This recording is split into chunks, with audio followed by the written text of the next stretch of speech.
Hey everybody, it's Steve with another episode of Keep 'em Rollin', and I'm shooting this video actually on Christmas Day. So for those of you who celebrate Christmas, Merry Christmas. I hope your day is going wonderful. And for those of you who don't, Happy Holidays. I hope you're having wonderful holidays.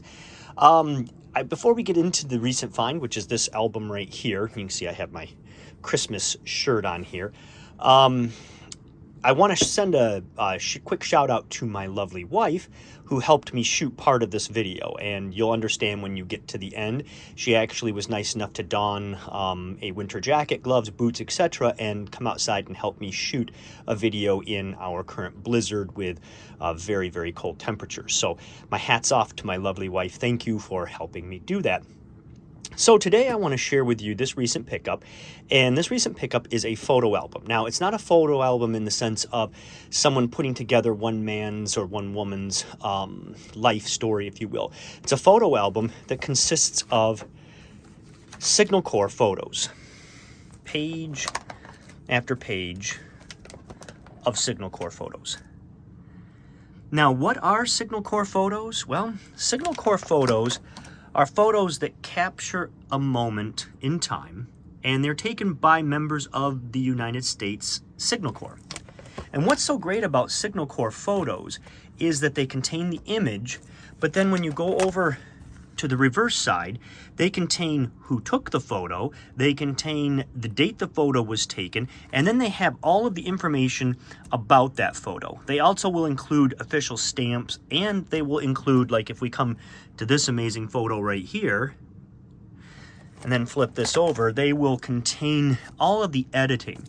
So if there was any censoring that needed to be done, you'll see it on the reverse. So in this case, they crossed off the names of the soldiers that were in the image, and they crossed off the town where this image was taken. And the reason they did that is if this image went into a publication, they don't want that to be valuable information that could be used by the Germans, if you will. Now, this album contains 67 Signal Corps images. Now, Signal Corps images, they aren't necessarily rare. I mean, they're not common, but they're not rare. The problem with Signal Corps images is when you do find them, the subject matter tends to be mundane. But these are far from it. This entire album contains page after page of German armor and U.S. armor, knocked out, in action, and the like. Most of these images, I would say a good 80%, were taken just before the Battle of the Bulge, through the Battle of the Bulge, and just after. And then some are more in that kind of end of the war period. But the majority were taken just before, during, and after the Battle of the Bulge. Now, for this album, I paid $80 for it. It was either $80 or $85. So we were looking at just a little over $1 an image, and I felt it was well worth it.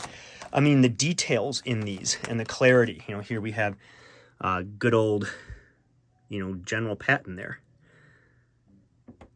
So just absolutely marvelous images. And once again, what makes them so great is, unlike a snapshot where you might just get, a picture of a soldier or a picture of a tank, you don't know where it was taken, you don't know, maybe there's a date written on the back side of it or a name like Bill or something like that. With these, you get everything.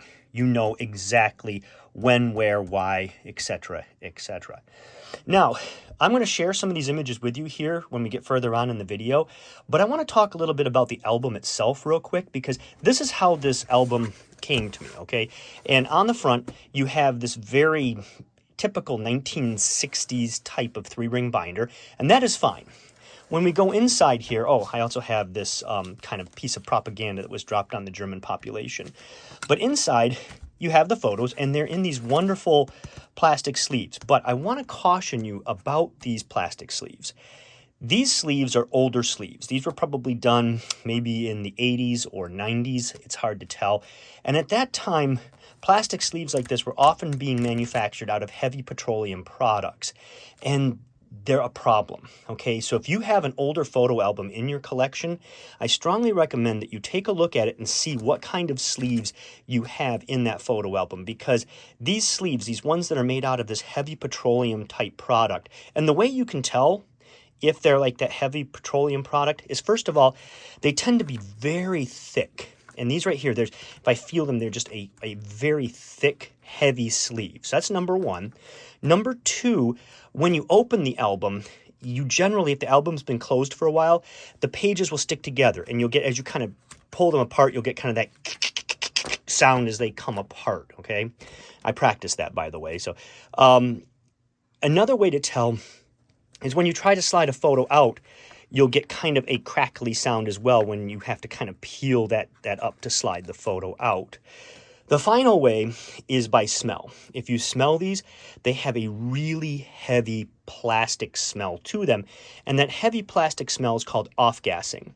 And off-gassing, it's like when you buy a brand new car and you get that wonderful new car smell. That's off-gassing. It's basically all the chemicals, the glue, the material is all, emitting that off gas. It gradually wears away. These, it doesn't. The off gas stays with them. So that heavy plastic smell will be present as well. Now, why are all these things a problem? Why is this a problem? Well, you get the idea. This is a problem because these can ruin your images. Okay, and they can ruin your images a couple of ways. Number one, that off-gassing can actually cause the images to yellow. So when you look at this white paper here, it can actually begin to react with this over time, and these will start to become yellow. It can cause the finish of the images to start to dull. If you had newspapers in here, it can cause the newspapers to actually begin to break down and prematurely age. So that's a bad thing. Another problem is that when I talked about them making that sound and sticking together, and you'll have to excuse my thumb there. I actually hit it with a hammer when I was repairing a bookshelf. So when we talk about them sticking together, I have seen in my career as an archivist where you try to take a photo out and it's actually stuck to the photo. So the sleeve has adhered itself to the photo. So as you're trying to lift up and pull it out, it ends up taking the finish of the photo right off the image. And that is that's something you don't want to have happen. And with these, what's so bad about it is it may never happen. This album may never have a problem. It may never, ruin the image or yellow the image or what have you. Or I could put it away and get this out in a month and have huge problems where the material just decided to break down for whatever reason. So that's the tricky part about it. So what do you do? Well, don't panic. That's number one. Look for these sleeves from a reputable dealer. Now, I'm going to recommend one. I don't have any deal with this archival house. There's no quid pro quo or anything, but it's one that I've just used professionally over the years, and they're called Gaylord Brothers. It's Gaylord Brothers. You can go right online, and they are kind of an archival supply house. They do office supplies as well, and you can find sleeves that are archivally safe for your images, and they have all different sizes from full pages, like this is a full page, to, smaller pages and so forth and so on. And that's what I've done, is I've actually ordered new sleeves for these. And when those sleeves arrive, I will replace all these images into the new sleeves. That way they will be protected. I'm going to keep the cool 1960s album that these are in, but otherwise I will get rid of these. And what do I do with these old ones? I hate to say it, but you basically just toss them. I would not use them for anything else. So that's my recommendation. So this is my really amazing recent find. And as I said, I'm trying not to buy paper products that much, but when I came across this and was able to buy the whole album as one thing and had such amazing, these are truly amazing images. I mean, I've shown that one already, truly amazing images. I could not say no. So on that note, let's jump in and let me show you some of these images up close. And I will say this, if you want to see more, just leave something in the comments and I might do another short video, and do like 5 or 6 again and so forth and so on. So on that note, let's move to the photos. Photo credit, Private First Class B.A. Newhouse, November 20th, 1944. An M36 tank destroyer with a 90mm gun takes up its position in a street in the French city of Metz. Company C, 607th Tank Destroyer Battalion.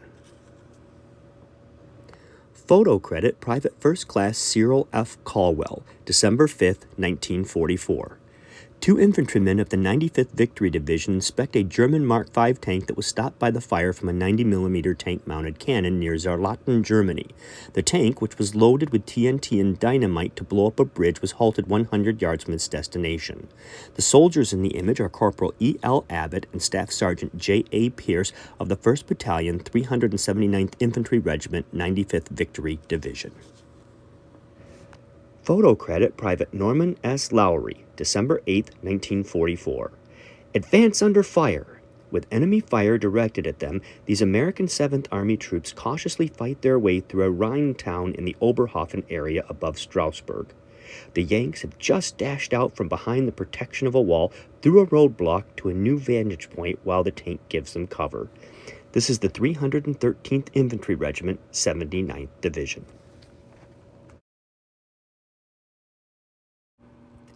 Photo credit Corporal P.J. Petroni, January 8, 1945. This German, quote, Tiger Royal, end quote, tank was knocked out by tank destroyers of the 82nd Airborne Division in Garonne, Belgium. The entire crew was killed. Photo credit Staff Sergeant Dwight P. Elliott, January 11, 1945. U.S. Army tanks pass snow-covered fir trees near Audegne, Belgium. Audegne, Belgium is almost 23 miles from Bastogne. Photo credit Technician 4th Grade Leo B. Moran, January 17, 1945. Two wiremen work in front of a knocked-out German Tiger tank in the snow-covered woods near Bovigny, Belgium. Left to right are Private First Class Calvin Allen and Sergeant William Clark of the 331st Infantry Regiment, 83rd Division. Photo credit Private First Class Joseph W. Lapine, January 23, 1945. This Mark VI Tiger tank, knocked out by tanks of the 6th Armored Division in the Belgian town of Monnier, is believed to have made its appearance during the German breakthrough. It measures 25 feet by 10 feet by 10 feet and is powered with a diesel engine. It is being inspected above by a 6th Armored Division doughboy. Photo credit A.R. Gwynn, January 25, 1945. 102nd Infantry Division tanks in Belgium being serviced before movement to the front lines. They are part of the 701st Tank Battalion, 102nd Division, 9th U.S. Army. Photo credit 2nd Lieutenant E.C. Newell, February 1, 1945. An ordnance party examines the remains of a German Mark V Panther tank which weighs 44 tons and carries a super-long 75mm gun. The tank is on the street of a small French village known as Kilset. Hit at the right front, the shell penetrated the right side above the bogies. 134th Ordnance, 12th Armored Division. Photo credit Lieutenant Rausch, February 26, 1945. Prisoners taken by the 4th Armored Division, 3rd U.S. Army, are lined up for the march to the rear. Seen near Sensspelt, Germany. 104th Division.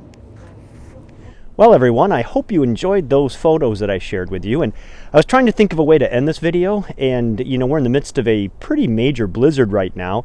So I took some time to clean the basement up. And while I was cleaning the basement, I came across my bins of World War II reenacting gear. And I thought, why not throw on my Battle of the Bulge impression, come outside here in the snow, and you can see how deep the snow is here, and this is just in a corner, and, do a Battle of the Bulge impression to close out, because I can tell you this, wearing this gear and only being out here for the short time that I've been out here, I am totally in awe of what those men went through while fighting in the Battle of the Bulge. To be out there day after day after day with little or no warmth, it's just amazing. I mean, I'm already cold and it's been about 15 minutes. So let's go through real quick of what I have on.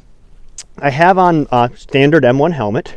I have on a scarf here. Actually, I have the Jeep cap under the helmet, and then the scarf is actually cut from a blanket, and this was a pretty common practice during this time. If they had a blanket that was scrap, a blanket that was worn out, damaged, etc., they'd often cut it into strips and make these scarves or wraps or whatever else you needed. So this is actually a blanket scarf. I have on the traditional overcoat here, and that's something you have to remember, is that during the Battle of the Bulge, you saw all manners of uniform, because you saw new units that had come in, you saw veteran units, you know, all of these units were fighting in the Battle of the Bulge. So you saw everything from 41 field jackets to 43 field jackets to the long overcoats and the like, and I happen to have the long overcoat on. I have the standard field gear. We've got the cartridge belt for the M1 rifle, I've got my bayonet, I've got my canteen, I've got a British-made Carlisle pouch, and then I have the shovel, and the shovel is actually out of the carrier, it's just hung over the belt. And this again was something that was pretty common for GIs at this time.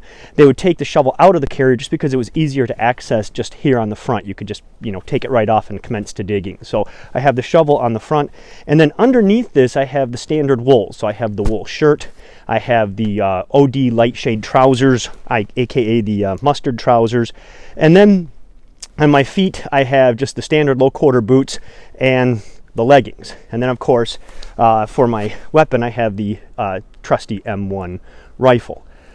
Once again, putting this all on and being out here for now, gosh, 17 minutes, I can truly say that I admire these men that fought like this. My feet are absolutely freezing. I've got on one pair of socks, which was pretty common for them. Sometimes if they were lucky, they had 2 pair of socks.